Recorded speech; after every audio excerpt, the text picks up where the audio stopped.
Warthogs.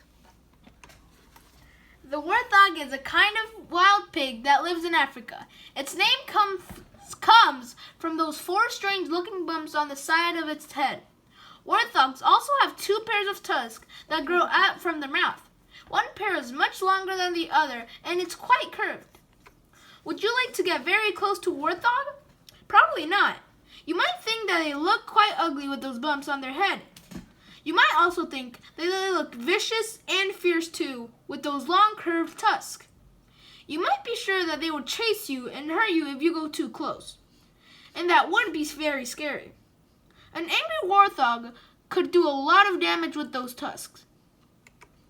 Would it surprise you to learn that the warthog isn't nearly as bad as a creature as you thought at first? They mainly eat grass, although they do sometimes eat a variety of other things.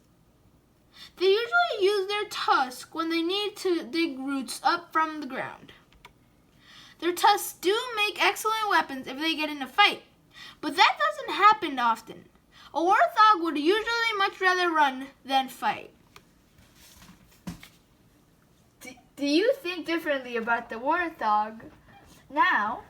Did you judge it harshly simply because it looked ugly and fierce? That would be easy to do, but it's not a good idea.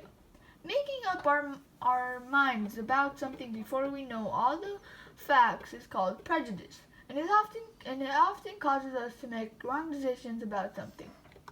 Jesus' disciples had a problem with prejudice. They thought a certain woman wasn't worthy of Jesus' help simply because she wasn't a Jew like they were. Jesus helped them see that they were wrong. Sometimes it's easy for us to do the same thing. We might decide not to help someone or tell them about Jesus simply because they aren't like us in some way. But that is prejudice, and it's wrong. Let's ask Jesus to help us treat people the way he did. The Bible says, prejudice is wrong. We should treat people as Jesus did.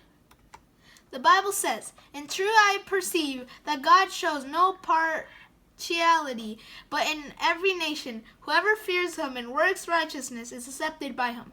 Acts 10:34-35.